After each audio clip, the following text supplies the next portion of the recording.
అందరికీ నమస్కారం. మనం చాలాసార్లు బాగుందిలే, ఇంతవరకు చాలు అని ఎందుకనుకుంటాం?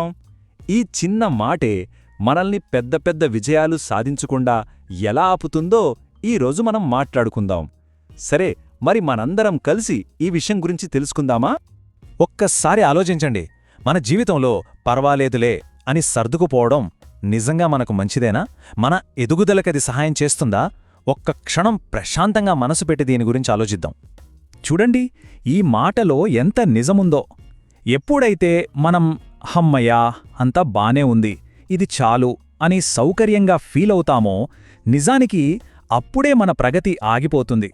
ఆ సౌకర్యమే మనల్ని ముందుకు వెళ్లకుండా కట్టిపడేసే ఒక పెద్ద అడ్డంకి.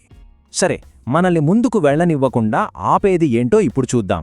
ఈ కంఫర్ట్ జోన్ అంటే ఈ సౌకర్యవంతమైన ప్రదేశం ఎలా ఉంటుందంటే, కిక్కిరిసిన బస్సులో చాలాసేపు నిలబడ్డాక దొరికిన ఒక సీటు లాంటిది.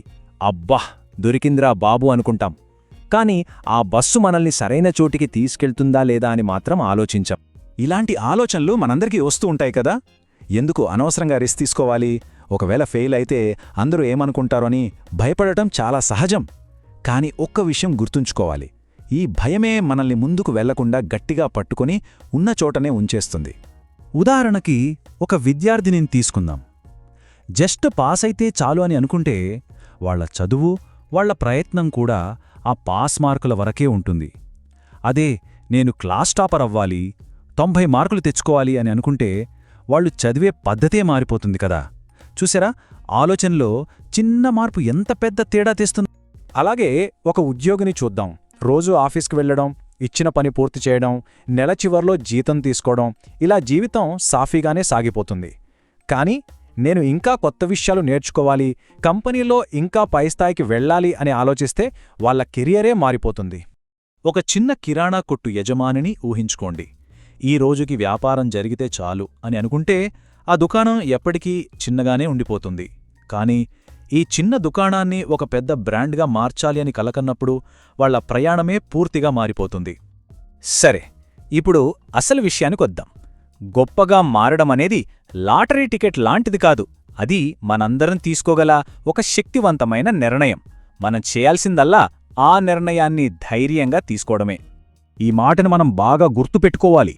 ఈరోజు మనం గొప్పవాళ్లు అని చెప్పుకునే ప్రతి ఒక్కరూ, ప్రతి పెద్ద కంపెనీ ఒకప్పుడు సాధారణంగానే మొదలయ్యాయి. వాళ్ళు ఇది చాలు అని ఆగిపోలేదు. అదే వాళ్లకి మనకీ ఉన్న తేడా.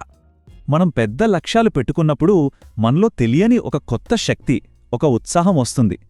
మనల్ని మనం గౌరవించుకుంటాం. చుట్టూ ఉన్నవాళ్లు కూడా మనల్ని గౌరవించడం మొదలుపెడతారు.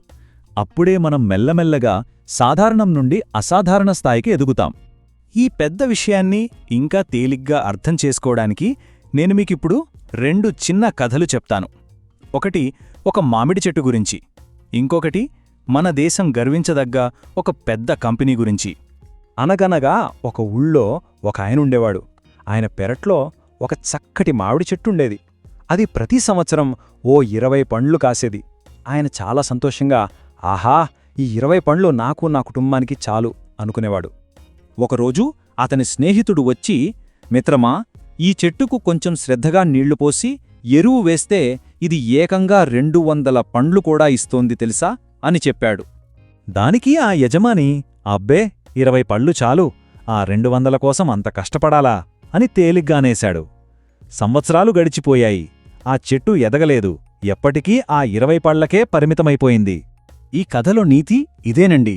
మనం ఇది చాలులే అని చిన్నదాంతో సర్దుకుపోయినప్పుడు మనకోసం ఎదురుచూస్తున్న ఒక గొప్ప భవిష్యత్తును మన చేతులతో మనమే వదులుకుంటున్నట్టు. సరే, ఇప్పుడు కల్పిత కథ కాదు, మన దేశంలో జరిగిన ఒక నిజమైన కథ గురించి మాట్లాడుకుందాం. మన అందరికీ తెలిసిన, మన దేశం గర్వించే ఇన్ఫోసిస్ కంపెనీ కథ. ఇది మనందరికీ ఎంతో స్ఫూర్తినిస్తుంది. ఒకప్పుడు చాలా ఐటీ కంపెనీలు చిన్న చిన్న లోకల్ ప్రాజెక్టులతోనే పర్వాలేదులే అని సంతృప్తిపడేవి. కాని నారాయణమూర్తిగారు, ఆయన బృందం అలా అనుకోలేదు.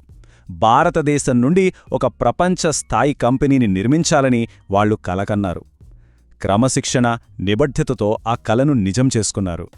వాళ్లు మంచి అనే ఉచ్చును ఛేదించి గొప్పతనాన్ని అందుకున్నారు. సరే, కథలు విన్నాం, స్ఫూర్తి పొందాం. ఇప్పుడు మనవంతు పెద్ద పెద్ద మార్పులేమీ వద్దు. ఈరోజు ఇప్పుడే ఒక చిన్న మొదటి అడుగు వేద్దాం. అన్నిటికంటే ముందు మనల్ని మనం ఈ ప్రశ్న వేసుకోవాలి.